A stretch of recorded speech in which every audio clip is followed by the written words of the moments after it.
Well, hello, Misha. It's so nice to meet you. Where I've always where are sorry. you? Where are you? I'm east. I'm on the east, so I'm surrounded by snow right now. Ice. Where are you right now? Are you back? Because are you back in LA? Southern California at the moment. Nice, nice, Yeah. nice. You guys have wrapped by now, right? Yeah. All right. Well, first of all, congrats on completing your first season. Yeah, we finished about a month ago. Wow. I thought, yeah, because I know some shows have are still filming, so I wasn't sure where you guys were at. But before, I know you're familiar with big fandoms, having been part of Supernatural. But like, what was your ties to the comic book lore of it all? Like, were you a big DC fan growing up? Um, I think I was a fan to the extent that I don't think you can escape being an American boy and not be a fan of Batman and Superman. At some point along the way, I I dressed up as Batman for Halloween at one point. I saw all the movies. But I was never a comic book fan per se. The closest I got was I read all of the Tintin. I guess those are kind of graphic novels. I'm not sure what they are. Yeah, sort of. But I was never personally really a comic book fan. But I knew who the character was. Obviously, I had seen a couple of Batman movies that featured Two-Face / Harvey Dent. Um, and so just to be folded into that universe is a thrill. um and my kids are into it as well. My son in particular, he's 12 now. He was, he watched he watched Arrow and Legends and The Flash and those DC CW shows, so he's excited. Has he been able to watch the show yet? If like advanced copies, or is he waiting until Tuesday? I might preview it for them before Tuesday, but yeah, no, they haven't watched it yet. Okay, well, it'll be exciting. How did this like project come to you? Like, was this something that you had to audition for? This something that came to you? Where like, you know what, you would be perfect for Harvey Dent. I think it was somewhere in between those two. I didn't actually audition for it, but I met on a Zoom with the producers and writers, and we had a lengthy conversation about the role. Um, I uh, I think that I tricked them into casting me partly by talking about how um, I had harbored political ambitions. I before I was an actor, I interned at the White House and I worked at National Public Radio in Washington D.C. And I kind of thought that that's what I was going to go into with my life. And Harvey Dent is the district attorney, which is an elected office, but he also has aspirations for the mayor's office. And I think that they thought, oh, we're kind of maybe getting something that's a little bit along the lines of the real deal here. Of course, they were woefully disappointed when they discovered that, in fact, I was just phoning it in. But it, but yeah, no, that was the process. And I was thrilled by the prospect of playing this role in this universe in the manner in which the story was being told, as they explained it to me in that first conversation that we had on Zoom. This is a version of Harvey Dent that we haven't seen before. We're getting to see, because it's not just taking place in a 2-hour segment on screen, but it's actually evolving over the course of 13 episodes.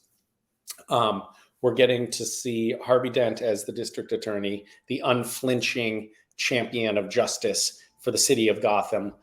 He's very upstanding. He has a strong moral compass. He is somebody that you want. He also is really taking Turner Hayes, who's Batman's adopted son, under his wing as soon as Batman dies, which is really the opening of the series. I was Bruce Wayne's best friend.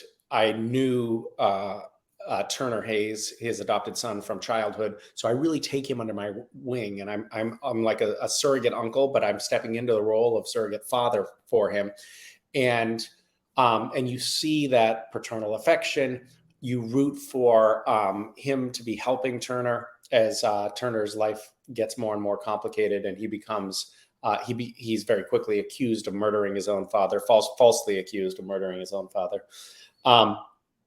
But the evolution of the character is such that he starts with being unambiguously bad and I'm sorry, he starts with being unambiguously good and a real protector and advocate for the other characters in the show. And as time goes on, we see that he's fighting his own inner demons. He's struggling against his own genetic mental illness. He's fighting the demons that came from a very traumatic childhood. He's trying to hold it together. He's trying to be a good and upstanding person, but it's really hard.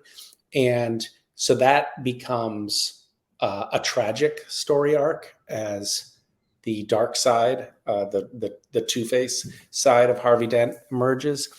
And as it was described to me in that initial meeting, I was like, well, that sounds awesome to play. Sign me up. My only compunction about it was that my kids are in Southern California and the show was to shoot on the East Coast. And I was like, ooh, how am I going to make that work? And then I told my kids, I was like, I don't know how to make this work. I really want to do this, but you guys are here and I'd be across the country. And they were like, Dad, do it.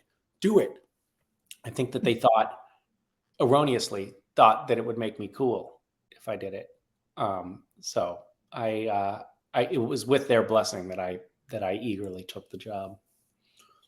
Yeah, no, because when I was re-binging screeners that we had been sent, because I've been I'm a huge DC fan myself, and I've watched Batman since I was a kid. But like, it really made me realize that Harvey Dent is the type of villain that is perfect for like serialized television. Of like, because 2 hours. Some villains it works for just have 2 hours, but Harvey is he's so complex out of all the other characters because he's not born evil. He's born as a good man that goes on this trajectory. So when you get into this, did you go look at some of the backstory of Harvey like in the comics? I know that other actors who've gotten cast in other DC roles, they get sent like these like massive loads of books and material and so on. Like, did you get to jump into any of that? I did. And like many things in both DC and Marvel, it's actually kind of a hodgepodge. There's all of these different versions of Harvey Dent in the comic books. Like, there's all of these different iterations. It's not all just one consistent through line. What precipitated the disfiguration, there are different versions of that. What the exact story about his childhood was, there are different versions of that. So it's it was a cool opportunity to kind of cherry pick and take the best elements from different versions of Harvey Dent from the comics over the years. I definitely feel like The Dark Knight did a pretty good job. That feature did a pretty good job of having that tragic element. Like, we knew Harvey Dent as an upstanding ally, and then he snaps because the worst thing imaginable happens to him. Both personally in his relationship that he loses, but also in physically disfigured. We did something different with this. We showed the fragility of Harvey Dent leading up to a tragic event. And I want to reveal more than I'm allowed to.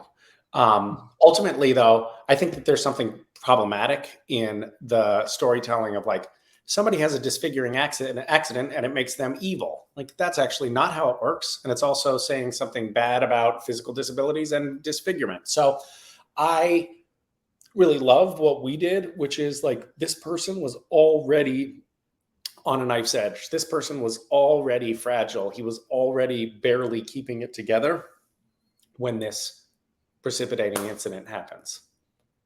Yeah, because not to spoil too much, for our viewers, but I know one of the episodes that I think it's towards 4 or 5, like, just the idea of Harvey, like, he's at a therapist's office, at a doctor's office, like, talking about his fear, like, again, and like, I wasn't prepared for how much they were going to go into like his complex relationship with his father was, and I'm like, how much more do we get to see of that throughout the rest of the season? Because Harvey's someone that you root for. You don't like. It's almost like I don't want to see him become Two Face. I don't want to see him becoming. We know that's his destiny. Well, we see a fair amount more. There's, I think, episode 10 is very juicy, and there's a lot of talk about childhood there. But I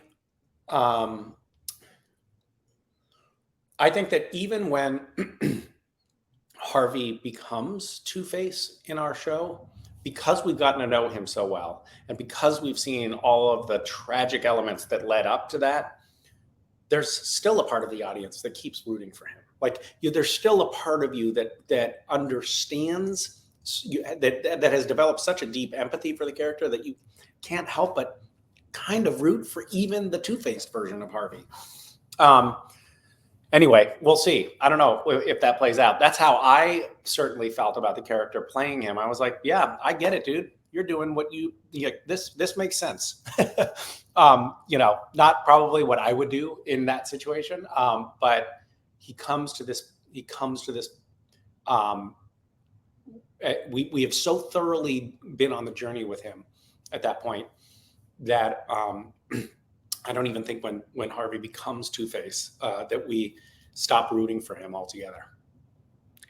Now I know you probably can't say what episode that happens, but I know you shared something on Instagram where you were like testing on some things on something with makeup, I think. So like whenever that episode was, like, what was the experience like? When you became Two-Face? Like, don't give me the story content, but just the experience of bringing that to life.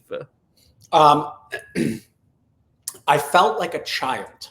I was, it's like the mask that we have, the appliance, the makeup. We have our makeup artist is like award winning and amazing. Our special effects makeup artist, and the side of my face that is mutilated is so realistic looking and so gruesome. That I wouldn't show my children photos of it. I'm not sure how I'm going to navigate that because I know they're going to want to watch the show. But B, it was just so cool that can be done. I was just so amazed that you can actually have a practical application like that. It's not CGI. It's a real makeup appliance. That I was just walking around, showing everybody, taking videos and showing my best friends. I was gleeful, even though it took 4 hours to put it on and 45 minutes to Wow. put it off.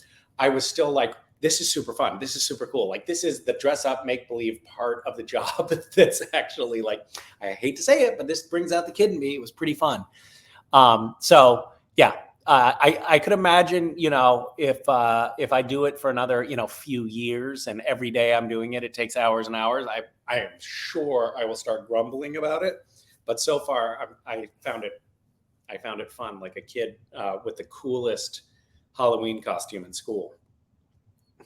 Well, I look forward to seeing. I mean, yeah, because I was afraid that, oh, is it gonna leak somehow? Because like sometimes set photos, whatever, so happen. But thankfully, this has had that been all under wrap. So like, I'm excited for whenever we get to see it. But yeah, the 4 hours, like, what do you do for 4 hours while you're sitting there, just like you listen to Well, podcasts and there's too much stuff going on, like, around my face, and my face has to be turned in different directions by the artists to. It takes a couple of people working on it to put it on. Can't really watch anything, but you can listen to podcasts. So the three of us all listened to podcasts that and then we could discuss them as we were listening. So it was actually fairly entertaining. We passed the time quite nicely.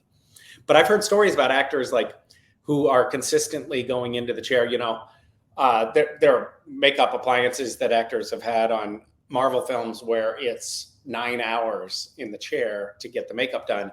And I've heard stories about actors who actually sleep during the process. Who knows? That could happen at some point in the future for me.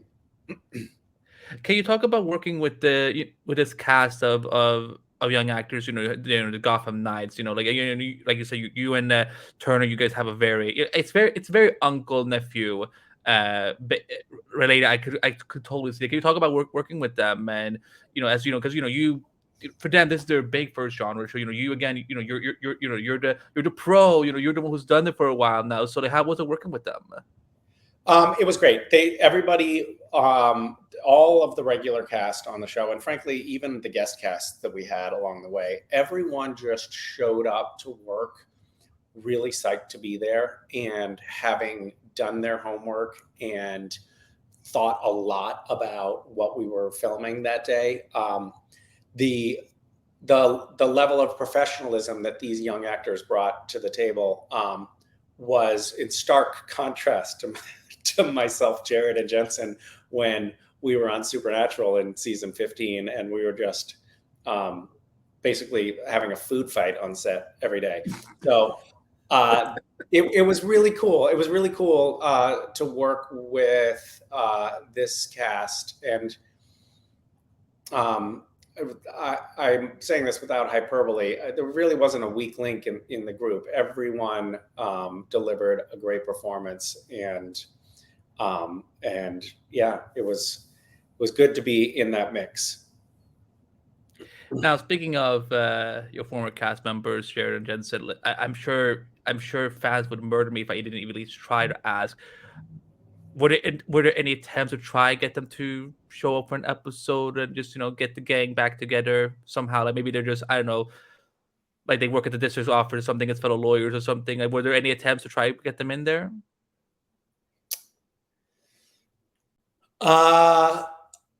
Yes. Mm-hmm. Yes, there was.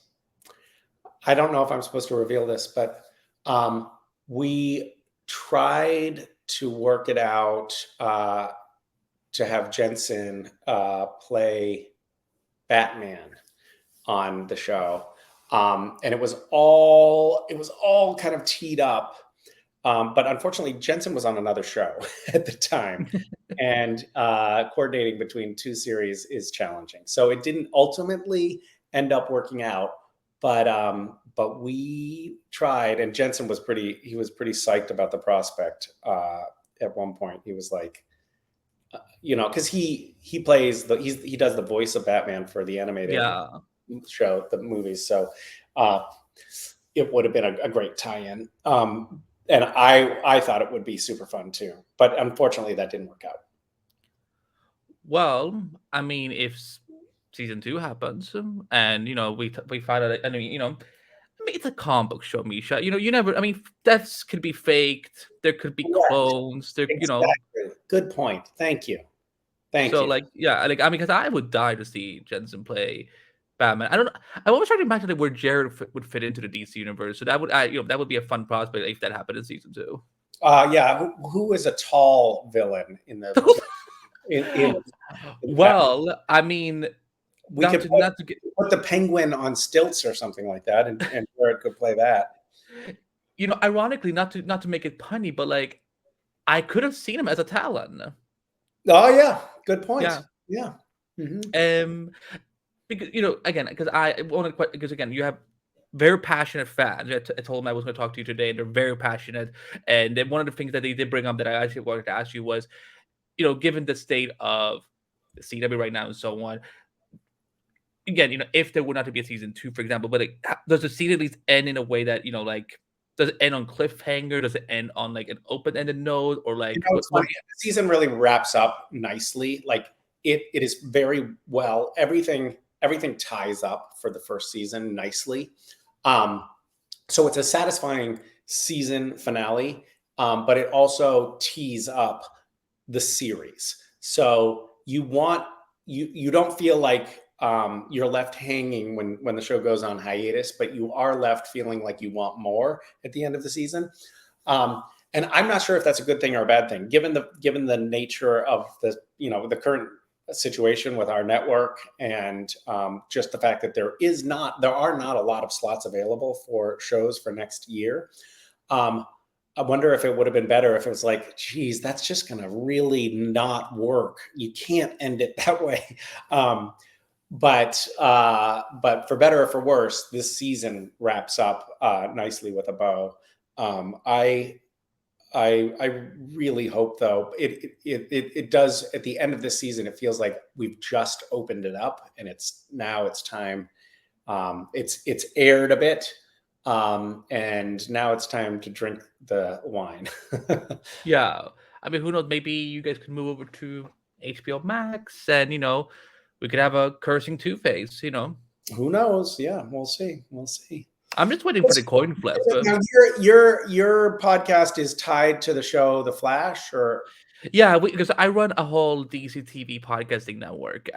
So this is on a network of other DC TV podcasts, and I'm covering Gotham Knights for the season. So yeah, I we all wonder where all of this is going because the Arrowverse is essentially almost over, and Gotham Knight. I know Gotham Knight is very much its own thing. So like yeah, I think this is very different from the Arrowverse shows that lived on the CW. very very It's different. different.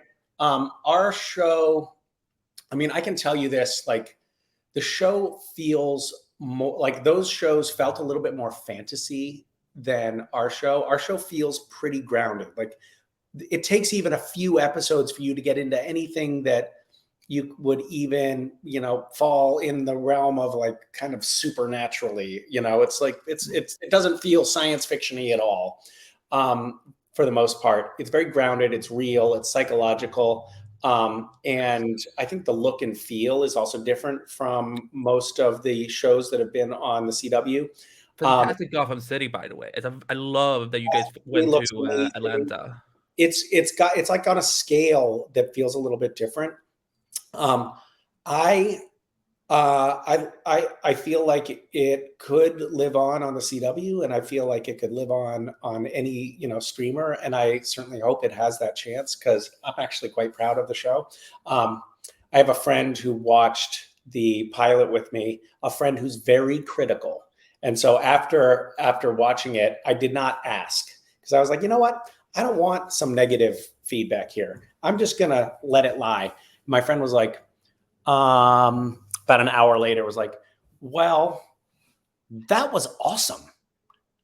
I can't wait to watch the rest. This is an adult, by the way, a 40-year-old. I can't wait to watch the rest of it. I was expecting to think it was lame, but that was super cool. I can't wait to watch the rest of the show. And that's sort of how I feel about it.